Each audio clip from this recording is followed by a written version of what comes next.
The 1967 Swedish Rally, Erik Karlsson enters the last lap. A new generation of Saab drivers, such as Åke Andersson and Kalle Orenius, is already established.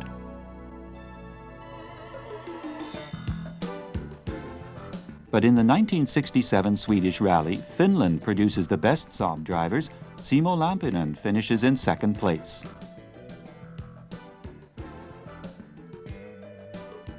Rallying has entered a new phase in which professionalism, better service and organization, and a new set of rules are the main features. And having retired the two-strokes, Saab launches its V4 on the circuits. In the production version, the engine delivers 65 horses, but even in the first event, Saab mechanics managed to squeeze 93 out of it.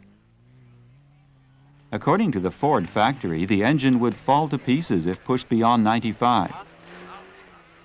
In the 1971 Swedish Rally, Saab urges 145 horsepower out of the engine. Quite modest compared to the opposition, Björn Valdegård's Porsche delivers 220 horses.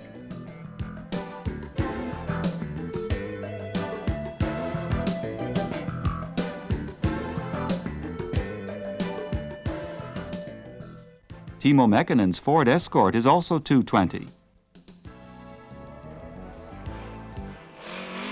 Harry Shellstrom's Lancia pushes out 200. Uwe Eriksson runs a Rally Cadet with 190 horses. And Lasse Nyström's BMW also delivers 190.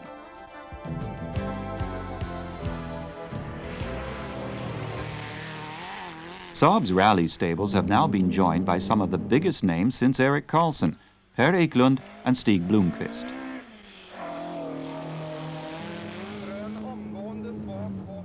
Stig was to dominate the Swedish Rally virtually unchallenged during the 1970s, with victories such as this one in 1971.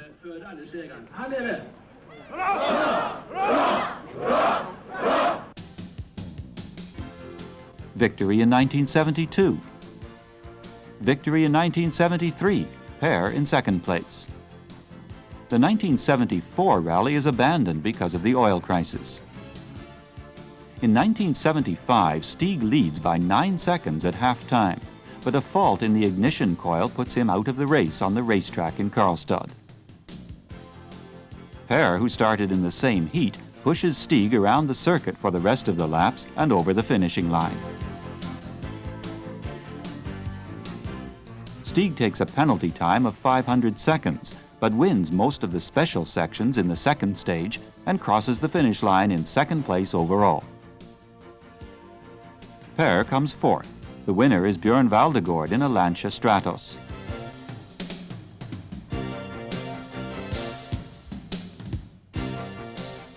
In 1976, Stig and Per put up a thrilling fight in the forests of Värmland. The two stablemates wage an exciting battle for every second. At half-time, Per is ahead of Stig by 14 seconds. Saab's team management can do nothing to stop the dust-up in the forest. Per wins, and Stig takes second place. The following year, Stig reverses the order, then in a Saab 99, but that's another story. Back to the V4 and 1971, and the Safari Rally. Stig Blomqvist and Tom Trona are entered as the Saab drivers, but Tom falls ill just before the event. Mechanic Bernt Malin Melin takes over the car and the starting number, but his competition license is still in Sweden. The license arrives telegraphically.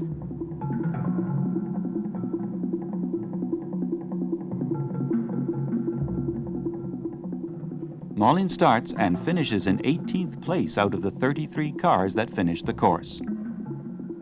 How about Stig? He lost a front wheel once and changed the gearbox twice and finished in 13th place. It's strange that the Safari Rally is always so tough for Saab. Things certainly look up in the British RAC Rally, but Erik Karlsson's successes of the early 1960s are not easy to live up to. Simo Lampinen takes up the challenge in the 1968 Rally. He wins, and Kalle Orenius, also in a Saab, comes second. And the Saabs are more than an hour ahead of the third car.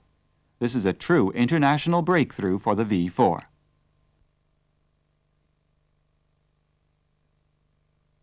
And successes keep coming. Kalle Orrenius again takes second place in 1969.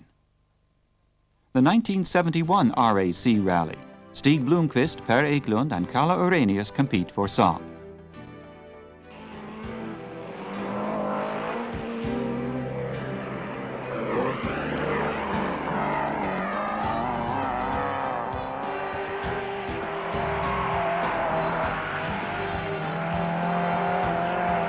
The weather in Britain is the worst in living memory, and that's just what the Saabs thrive on.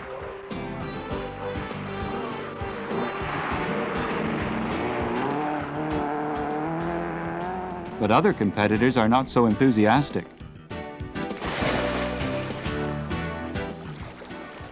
Stig wins, Kalle comes third and Per in seventh place, and they win a team victory into the bargain.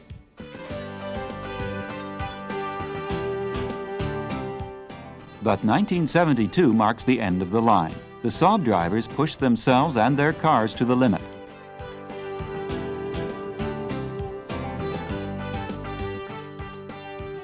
Stig comes second, but it's becoming obvious that the V4 has reached the horsepower limit.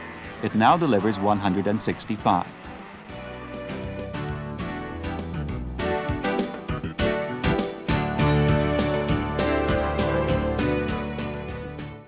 But that's no match for the well over 200 horses under the bonnet of Roger Clark's Ford Escort.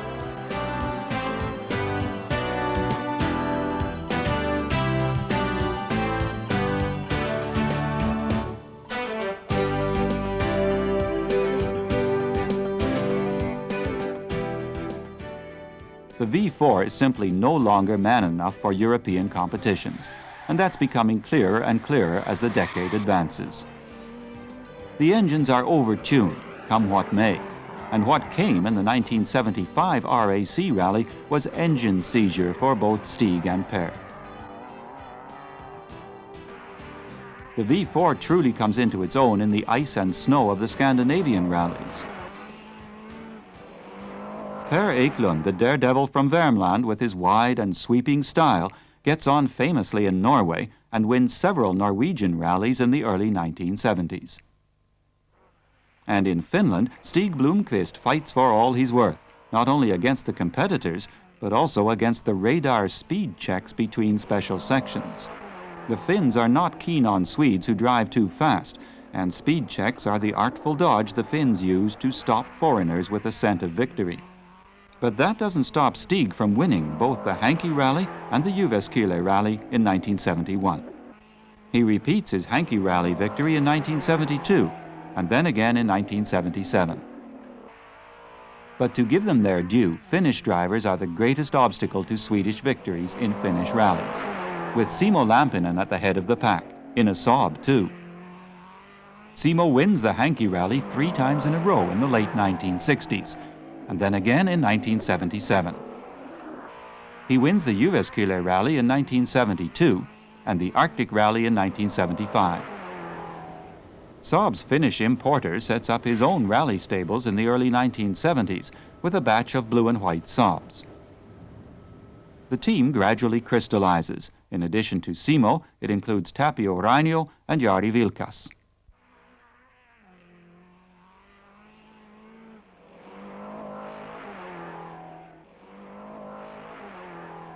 Tapio wins the Arctic Rally in 1974 and comes first in both the Arctic Rally and the Hankey Rally in 1976. By this time, the V4 is still competitive only in Scandinavia. The engine now pushes out 175 horses and has almost nothing more to give. In comparison, the Lancia Stratos delivers around 275 horsepower.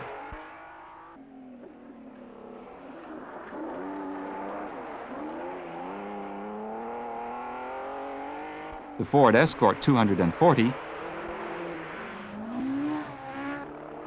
the Fiat 131 Abarth gives 215, and its rivals are more than 100 kilograms lighter than the V4. It's only the Renault Alpine that the V4 can match in power, but the Alpine is 300 kilos lighter. Saab's competition management has long cast covetous glances at the 99, but it was not until 1973 that development of the competition car began. It's the Saab 99 EMS on which the competition car is based. In the production version, the engine delivers 110 horsepower. So it's tuned to 165, but that's not enough. The 99 became internationally competitive only after Saab developed a competition cylinder head with 4 valves per cylinder and twin overhead camshafts.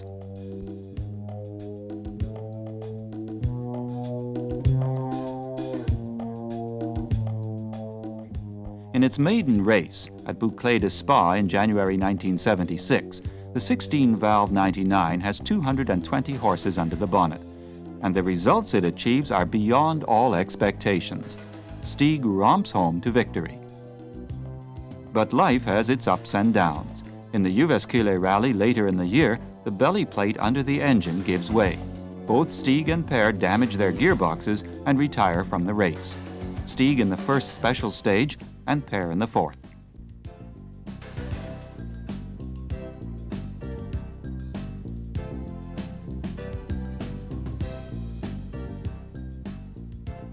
They see the rest of the rally as spectators.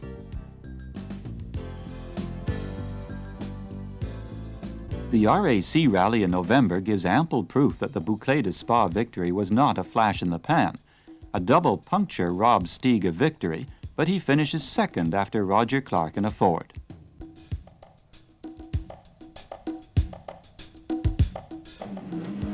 The 1977 Swedish rally.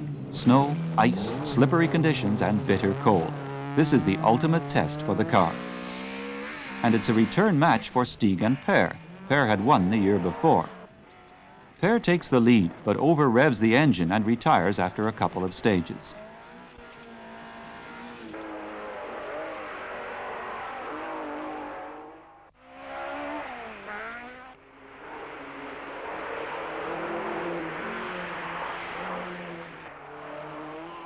Stieg drives more carefully and is just in the lead at half-time.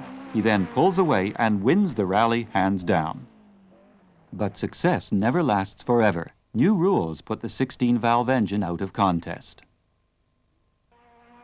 The new rules have still not excluded the 16-valve engine from the 1977 RAC rally. But Stieg breaks down, and Per loses a front wheel. But he replaces it with one of the rear wheels and is back in the fray on 3 wheels. Per drops to 50th place. But he doesn't lose heart. After a formidable performance, he finishes in 9th place.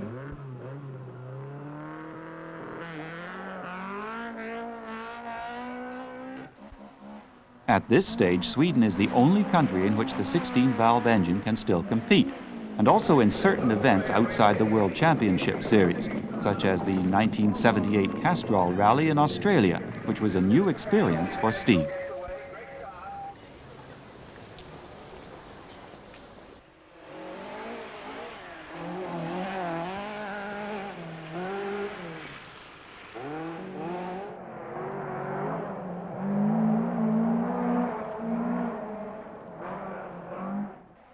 He wades through the mud to take 2nd place.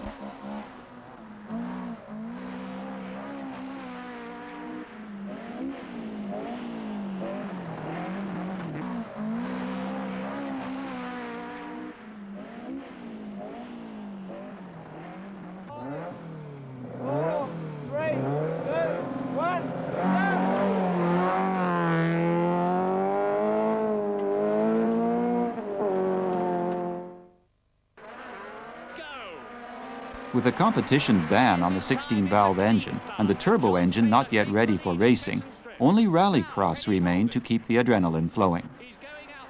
The Saab stables entered the rallycross scene at an early stage and pioneered the sport in the early 1970s.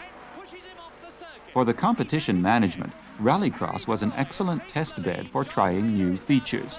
What a rallycross heat can do to a car in 3 minutes must be seen to be believed. This sport suited Per Eklund down to the ground, and his dashing driving style soon put Per among the spectators' favorites. But in the eyes of the Saab management, the sport wasn't quite the done thing. So it took some time before a 99 appeared on the rallycross circuits. And when it did, it already had a turbo under the bonnet.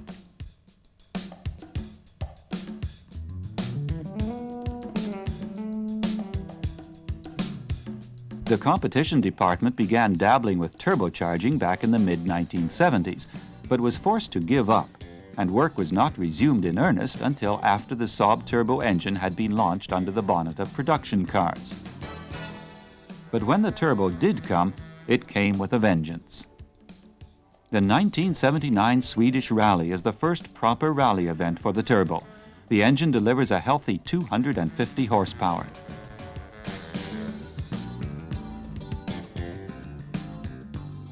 The turbo knocks the competition out right from the start. Stieg wins. It's the first time that a turbocharged car wins a World Championship event.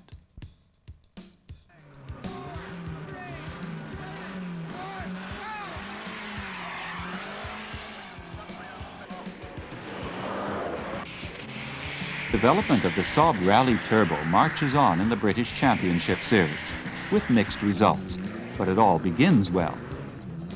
Victory in the Mintex Rally, but brake problems and punctures put an effective stop to any more top places. Stieg comes third in the last event and also ends up in third place in the overall British Championship Series.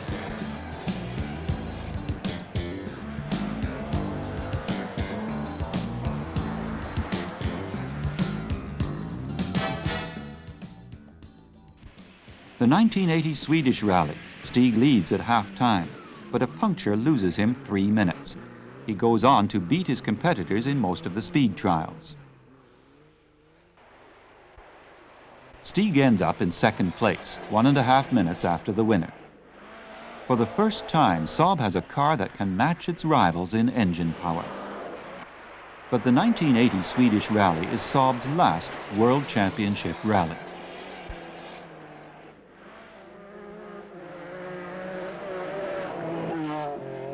Once again, developments overtake Saab, but it's not horsepower this time. Soon, none of these cars will be competitive.